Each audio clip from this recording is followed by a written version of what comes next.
स्वामींच्या प्रश्नाला उत्तर देताना मी म्हणालो, स्वामी मला क्षमा करा, कन्नड बार्शीच्या विषयी व त्यांच्या सिद्धांतांच्या बाबतीत मला थोडी माहिती आहे. मी सांगितलेली माहिती ही दत्तप्रभूंनीच माझ्या तोंडून वदविली होती. हे तर स्वामींना ज्ञात आहेच. करून स्वरूप पळणीस्वामींनी कोण सिद्धांत सांगण्यास सुरुवात केली.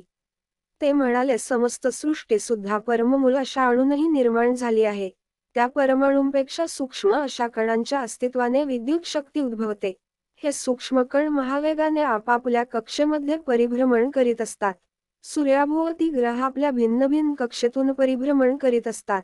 त्याचप्रमाणे हे सूक्ष्म कण सुद्धा आपल्या केंद्रबिंदूस अनुसरून परिभ्रमण करीत असतात. या सूक्ष्म कणापेक्षा सूक्ष्म अशा स्थितीत प्राणिमात्रांचे समस्त भाववेगाचे स्पंदन चालू असते. स्पंदनशील अशा जगात काहीच स्थिर नाही. चंचलता ही याचा स्वभाव आहे. क्षणोक्षणी बदलणे याचा स्वभाव आहे. या स्पंदनापेक्षा सूक्ष्म अशा स्थितीत दत्तप्रभूंचे चैतन्य असते. यावरून मला सर्वात महत्त्वाचे म्हणजे सूक्ष्म असलेल्या सगळ्यांपेक्षाही सूक्ष्म अशा श्री दत्तप्रभूंचा अनुग्रह मिळणे जितके सोपे आहे तितकेच कठीण सुद्धा आहे. अनंत भाग केले असता एक एक कणाचा भाग शून्य समान होतो. अनंत अशा शून्यांची फलस्वरूपच ही चराचर सृष्टी आहे. पदार्थ सृष्टी ज्या प्रकारे होते त्याचप्रमाणे व्यक्तिरेखी पदार्थांचे सुद्धा असते. या पोहचे मिश्रण झाल्यास व्यक्तिरेख पदार्थांचा नाश होतो. पदार्थाचे गुणात सुद्धा फरक होतो. अर्चावतारात प्राणप्रतिष्ठा केले असता ती मूर्ती चैतन्यवंत होऊन भक्ताची मनोकामना पूर्ण करते.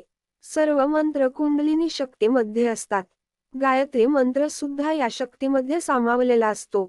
गायत्री मंत्रात 3 पाद आहेत असा सर्वसाधारण समज आहे, परंतु या मंत्रात 4था पाद सुद्धा आहे, तो असा परोर्जसे सावधोम चतुष्पाद. गायत्री निर्गुण ब्रह्मास सूचित करते. कुंडलिनी शक्ती 24 तास तत्वापासून या विश्वाची निर्मिती करते. गायत्री मंत्रात 24 अक्षरे आहेत. 24 संख्येला गोकुळ असे सुद्धा नाव आहे. गो म्हणजे 2, कुळ म्हणजे 4 बरोबर स्वरूपात कोणताच बदल होत नाही.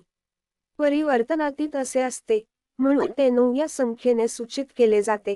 8 ही संख्या महामायाचे स्वरूप दर्शविणारे आहे. श्रीपाद श्रीवल्लभ यांचे भक्तगण त्यांना दो चौपाती देव लक्ष्मी असे म्हणत असतो. सर्व जीवांचा पतिस्वरूप परब्रह्मच आहे, म्हणजे 9 संख्या. लक्ष्मी म्हणजे 8 संख्या, 2 म्हणजे 2 संख्या, चौ म्हणजे 4 संख्या सूचित करते. म्हणून दो चौपती लक्ष्मी याचा अपभ्रंश होऊन तो चौपाती देव लक्ष्मी असा झाला. हे सर्व जीवांना 2498 या संख्येची आठवण करून देत असे.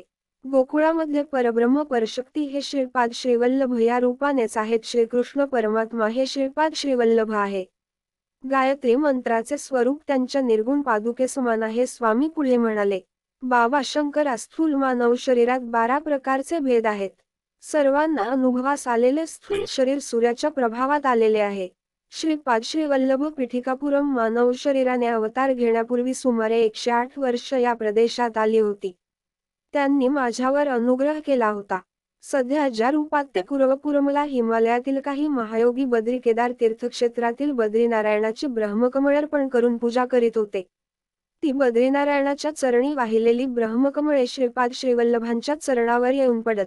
हे दृश्य आम्ही स्वतः नेत्राने पाहिलं होतं. पळणीस्वामींच्या त्या दिव्य वक्तव्याने मी अगदी 12वी गेलो. अंगी रोमांच उठू लागले.